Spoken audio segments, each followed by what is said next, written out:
Barcelone Villarreal 4 buts à 3 fële ci stade de la Ceramica donc mën na ne nag ñi di Blaugrana yi am nañ seen deuxième victoire consécutive ci li nga xamante ne bii nag mooy Liga Santander bi nga xamante ne bii nag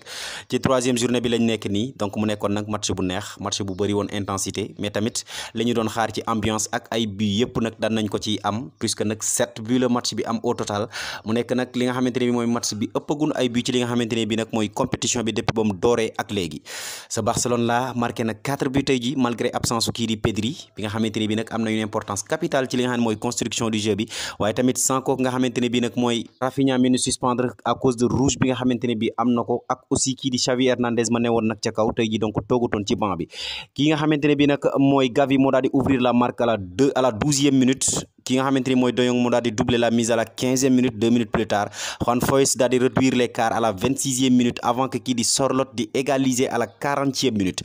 ci retour vestiaire yi nag kii di Alex Bayana moo daal di dugal 3e but ñii di waa Villarreal bi à la 50e minute avant que nag ki nga xamante ne bi mooy Ferran Torres di dugg di égaliser à la 68e minute donc mu jóge ci banc bi mën na ne nag coaching gagnant donc avant que kii di Robert Lewandowski di ñëw nag di daal di jeexal suspense bi à la 71e minute daal di dugal 4e but sur un service monumental de kooku nga xamante ne bi nag mooy joueur international maroco espagnol bi wuyoo ci turu Lamine Yamal sama gars yi xawma kenn ku ci ne ci yéen ñiy suivre vidéo bi ba ngay am 16 ans loo doon def ak ci noo nekkoon waaye foofu ca Barcelone moom genn gone gu am 16 ans ma ngay nekk di yanu équipe bi instant bi ñu toll franchement quoi qu'on puisse dire Lamine Yamal chapeau lañ ko mën a wax MVP ci match bi avant tout d'abord moo njëkk a def passe décisive bi Gavi dugal en plus de ça ci 4e but bi tamit il a été très décisif avec sa frappe bi nga xamante ne bi Robert Lewandowski daanaka mën na ne dugal rek la ci am mais Lamine Yamal moo def lépp donc nag bi match bi jeexee forcément moom lañ jox li nga xamante ne bi nag mooy kiiw titre homme du match bi maanaam MVP waaye nag carrément loolu da ko mérité bu ñu xoolee li nga xamante ne bi def na ko ci terrain bi yëpp ak aussi effort yi muy fournir bon teel na trop pour ñu wax que ne nag dana jël place u Ousmane Dembélé wala boog dana nëbb la fa Ousmane Dembélé defoon lépp mais carrément il est bien parti pour nekk nag le remplaçant idéal de ki nga xamante ne bi nag mooy Ousmane Dembélé à 16 ans Lamine Yamal mi ngi teg ki nga xamante ne bi nag mooy Ansu Fati ci banc bi di teg Ferran Torres ci banc bi et carrément bu duggee ci terrain bi tamit mi ngi wone carrément que ne li nga xamante ne bii ñi ngi koy xaar ci moom mi ngi koy def et que nag rôle boobu da ko mérité donc nag chapeau à Lamine Yamal yàlla na ko yàlla lafal cat loolu rek lañ koy ñaanal puisque hormis capacité individuelle yi mu yor moom kese bu yoree bal bi il est capable def différence à lui tout seul sans l'aide de personne am na aussi cette capacité ak cette faculté de jouer avec le collectif c'est un joueur très collectif tey gis nañ ko mu combiner lu bëri ak Robert Lewandowski gis nañ ko aussi muy combiner lu bëri ak ñi nga xamante ne bi ñoo nekkoon ci milieu terrain bi ainsi tamit c'est un très bon centreur da doon centrer bal yu bëri tey boo xoolee presque mën na ne bal yi yegsi ci surface de réparation adverse bi yëpp moom mii di Lamine Yamal wala bokk lu ci ëpp moom Lamine Yamal moo ko daal di adressé ñi nga xamante ne bi nag ñooy attaquant Blaugrana yi ba ci sax but bi nga xamante ne bi kii nga xamante ne bi nag mooy Gavi dugal na ko ci lii di 12e minute bi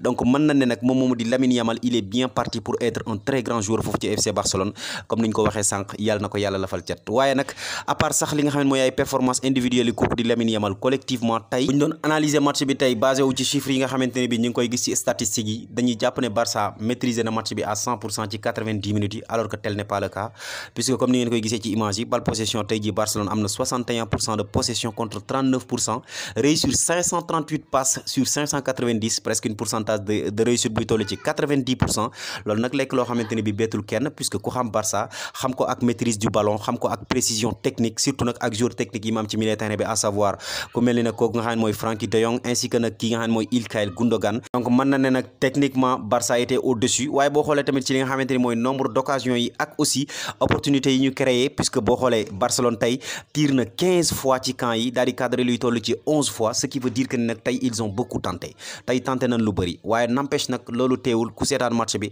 xam ne il y a eu des moments de flottement xam ne tey ji Barcelone à un moment donné wax dëgg yàlla kenn xamutoon lu ñuy football surtout ci 10 premières minutes yi presque mën nañ ne sax première bi muy dugg dafa dugg contre le cours du jeu kenn xaarewut woon ne ñii di waa Barcelone danañ dugale foofu puisque ñii di waa Villarreal ñoom ñoo dominé woon match bi presque jeu bi installé guñu woon à 100% ñoom catalan yi ba pare tamit ñii di waa Villarreal amoon nañ 2-3 occasions yoo xamante ne bi mënoon nañoo sax njëkk a ubbi score bi jàll ci kanam ñii di waa FC Barcelone te bu boobaa mënoon na compliqué trop parce que encaissé but d'entrée xaw na compliqué trop pour yenn grand club yi surtout club bu ci mel ni ñooñu di waa FC Barcelone bu ñu xoolee match bi aussi danañ xam ne défensivement Barcelone des na lu bëri notamment ce côté droite tey jii ki nga doon football du kenn ku dut kooku di capitaine bi muy nag Sergio Roberto mais carrément il est passé à côté de son match carrément tey kenn xamutoon lu mu doon football presque offensivement fournirul dara défensivement aussi fu ko latéral beneen bi fekk mu dee excentré bi waxee nopp donc mën na ne Barcelone dafa bokk ci ay problème majeur am le cas de latéral droite presque mën na ne sax depuis départu Dani Alves ba léegi amul benn latéral boo xamante ne bi rek ñëw nga fa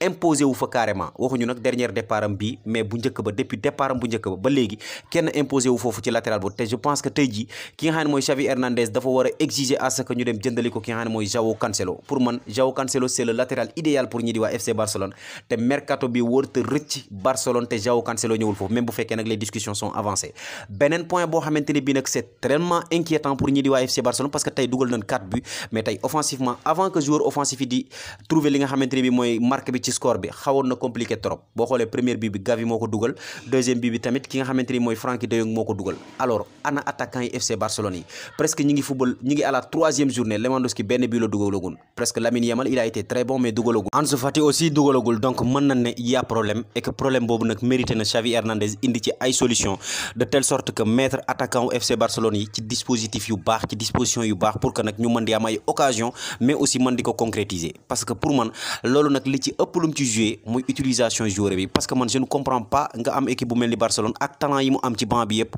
talent offensif yi mu am yëpp te mënoo concocter benn trio offensif parce que ku mel ni tey Robert Lewandowski attaquant la finisseur la ku mën a football la kuy combiner la ak ñaari excentré yëpp mais dafa soxla nga mettre ko dans de très bonnes conditions ay excentré yu baax ay excentré yu mën a percuter ay excentré yu mën a indi danger ay excentré yu mën a créer occasion parce que bu dee finition rek amul benn attaquant bu ko dàq mais je ne comprends pas nga am ku mel ni Ansu Fati am ku mel ni Ferran Torres Lamine Yamal ak ku mel ni ko nga xamante ni bii rek mooy Rafinha ba pare di football à 2 attaquants devant loolu wax dëgg yàlla loo xamante ni bii la kenn mënu ko comprendre même bu fekkee nag am nga ay joueurs de très grande qualité ci milieu de terrain bi mais je pense que utilisation milieu de terrain yooyu dafa nekk nag benn problème pour nag ñii di attaquants yi ñuy mën a illustrer wu bu baax a baax d'ailleurs sax loolu problème majeur la pour man côté milieu de terrain Xavi il a tout ce qu'il faut am na lépp loo xamante ne bi rek soxla na ko pour avoir une équipe compétitive ci milieu de terrain bi parce que profil boo mën di xalaat rek bu entraîneur di bëgg ci ab milieu de terrain Xavi am na ko ci milieu de terrain FC Barcelone yi am na Gavi am na Oriol Romeu am na Frenkie de Jong am na tamit ki nga xamante ni mooy Pedri Ilkay Gundogan au complet mën na ne ils sont 5 milieux de terrain de très haut niveau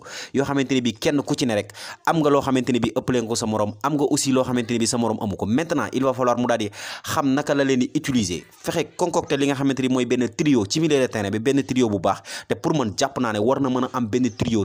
extraordinaire trio bu baax ci milieu de terrain bi boo xamante ni bi ñooy accompagner nag ce trio offensif bi nga xamante ni bi war na ko créer ci kanam pour mën a am équilibre ci milieu de terrain mais aussi pour que résultat yi aussi di ci mën di topp ci kanam ñuy mën di dugal ay buts yu bëri parce que pour man passe yu bëri ci milieu de terrain peut-être baax na équilibre bi baax na mais aussi il va falloir que ay résultats tamit accompagner ko il va falloir efficacité accompagner ko il va falloir ay buts accompagner ko pour que nag équipe bi mën a nekk à la hauteur de li nga xamante ni moom la ñuy xaar ci moom te loolu la ñuy xaar ci moom donc pour man Xavi am na une lourde responsabilité ren ji pour nag mën a xam naka lay utiliser milieu de terrain yooyu mais aussi naka lay def ba am nag li nga xamante ni mooy benn trio offensif ainsi que tamit régler problème yi mu am ci côté défense bi mais pour man défense bi c'est pas difficile à régler puisque boo amee ku mel ni ki nga xam ne mooy João Cancelo nga recruter ko ñëpp nekk ñi des ñëpp nekk en forme Araujo dellusiwaat ci li nga xamante ni bi mooy défense bi je pense que ce serait complet donc man jàpp naa ne loolu rek moom manque ki nga xamante ni mooy Xavi ak FC Barcelone en tout cas saison bi day doog a tàmbali 2 victoires benn match nul c'est pas aussi mal puisque même bu fekkee nag rival bi mi ngi ci 3 victoires carton plein xam nañ ne la saison n'est pas encore débutée maanaam saison bi tàmbaleegul sax te nag ay match yu neex ñu ngi ñuy xaar saison bu neex a neex mi ngi ñuy xaar fu nga xam ne mooy ci FC Barcelone donc nag mu nekk nag benn bataille à distance bu nar a am diggante Real Madrid ak ñi di waa FC Barcelone dina leen ko toppal ba xam fu waat ne di mujjee ak i bëtam c'était tout pour aujourd'hui sama gars yi la seen 5 info di la wax toujours ne bu dee gan nga ci page ñu ngi lay invité à ce que nga abonné wu nga activé cloche de notification pour bañ a rater benn vidéo ci vidéo yi ñu dugal aussi mën nga def sa réaction ci commentaire yi gars yi abonné leen ngeen like vidéo yi c'est vraiment hyper important pour nous merci et à très bientôt sama gars yi